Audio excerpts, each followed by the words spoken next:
Hi,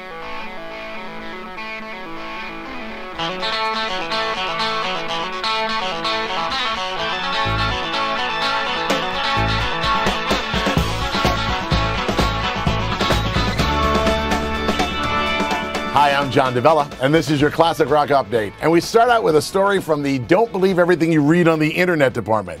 Last week, the Rolling Stones re-released Exile on Main Street, so stories were flying all over the place. The wildest one came out of Australia, where they said 69-year-old Charlie Watts was no longer going to tour the band, and he was going to be replaced by Steve Jordan, one of Keith Richards' collaborators. Within a day, the Rolling Stones released a statement saying that contrary to the rumors, Charlie Watts is in the band, will always be in the band, and if they tour, Charlie Watts will be playing. Way to go, Charlie. Let's roll some home movies. This October, the month that John Lennon would have turned 70, his son Julian will unveil a sculpture in Liverpool, England that will be a monument to his father's message of world peace. The art is being created by 19-year-old American artist Lorien Voyers and will be presented to the Beatles-themed Liverpool attraction, The Beatles Story. It's the second in a series of monuments commissioned by a California-based Global Peace Initiative, which aims to place a sculpture on each of the 7 continents. The first was presented to Singapore in 2005. Now, believe it or not, there are John Lennon sculptures all over the world.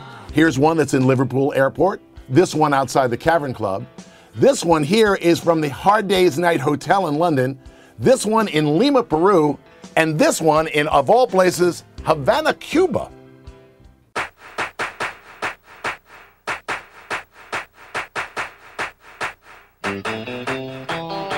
John Fogerty's Center Field is being celebrated twice, at the end of June and at the end of July. In June, the 25th anniversary edition of the song is going to be released, and in July, he's going to be at the induction ceremony at the Baseball Hall of Fame.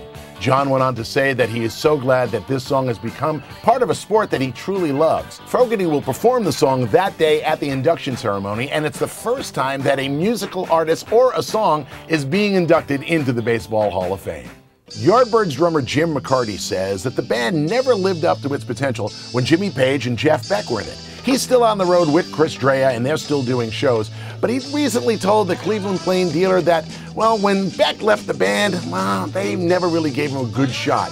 You see, in 1966, they were on a Dick Clark package tour, going out with a bunch of other bands. And, well, Jeff just got himself all wound up. He got nervous, he got crazy. He thought he was going to have a nervous breakdown. So he decided to leave the band and go out to California to see a particular doctor. Well, when he came back, they decided to fire him. And, well, things were never the same. As a matter of fact, Jim says that to this day, Jeff Beck still holds a grudge. Peter Frampton has been forced to cancel all of his shows prior to going out on the road with Yes due to the loss of all of his guitars and custom equipment. Frampton's storage space in Nashville was completely consumed by the recent flooding, ruining decades of specialty equipment and priceless vintage and custom guitars.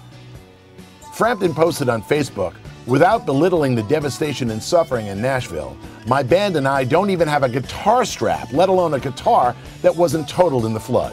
Fans from all over the world were offering up equipment and he thanked them on his Facebook page, but went on to say that the folks at Fender and Gibson have backed him up and they've got all the equipment he needs. He recently posted these pictures of his guitars and the rig that he was going to use on tour that were all totally destroyed. And that is the end of our Classic Rock Update for this week.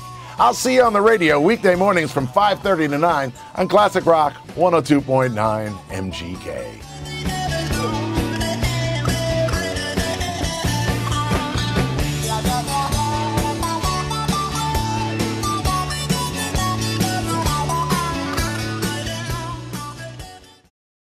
Grr.